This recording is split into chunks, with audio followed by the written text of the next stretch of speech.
Alright fellas, do you suffer from seborrheic dermatitis or eczema and you're not sure what products to use or the information about these products?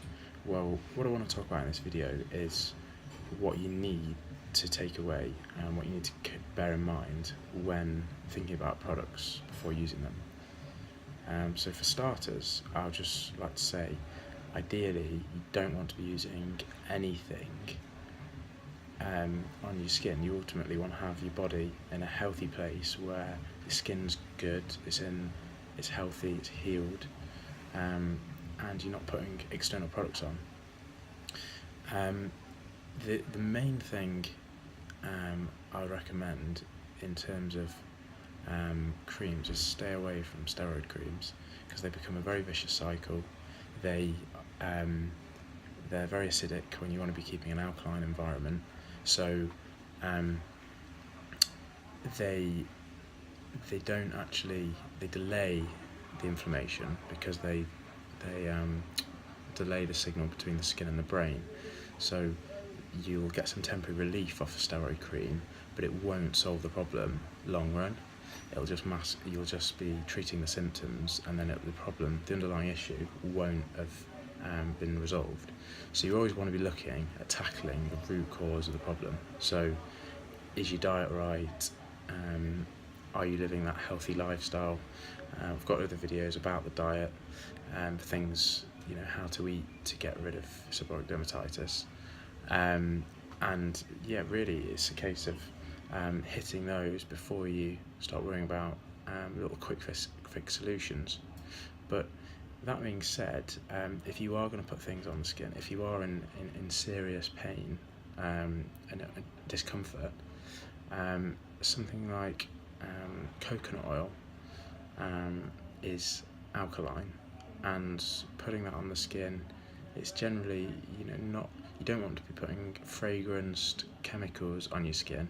If you are going to put something, coconut oil being very natural, as long as you buy the 100% coconut oil, isn't the worst thing. I mean, for me it didn't work on my face.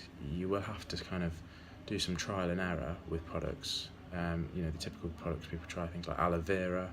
Again, that's naturally forms from plants, and it's anti-inflammatory. So a lot of people had success with that. Coconut oil didn't work for me on my face. I think it made mine worse, feeding the bacteria on there, and just didn't work for me. But that being said, so keep things as natural as possible. Stay away from artificial chemicals, fragranced products, and it's a case of initially not trying to scratch it, not trying to get irritated by the condition you're in.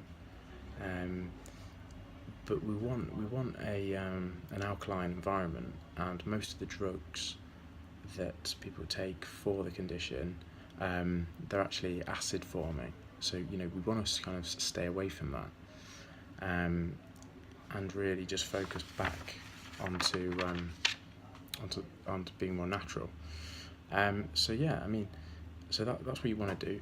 If you are going to take something, I remember when I was suffering on the face, something that I actually found worked for me was when at the point where it was too unbearable from the flare-ups to actually just deal with the problem, I used a very little bit of Aveeno cream just to soften it, because the skin was getting very dry on there, very inflamed. So I found that using a bit of Aveeno cream didn't cause any didn't have any negative repercussions really, as long as I kept it to a small amount, which I did. So that kept it moist, and it wasn't like I was putting a steroid cream on there. So yeah, things like that can be considered. But the point I'm trying to emphasise here is always try and tackle the root cause. Don't be putting fragrance chemicals on there at all. If you do have to use something very sparingly, and ideally try not to. But if you do have to use something, and just remember that when you put things on the skin, the body ends up getting kind of tricked into thinking that it's healed and it's hydrated in that area when it hasn't. It's the fact that you've put something external on it. So it's always best in that case to keep it natural. So I hope that was useful, and the next part I'll look at a few routine issues people are having, and go through that. So yeah, thanks for that video, and that's number 4 in the series, and look forward to the next one. Cheers, thanks.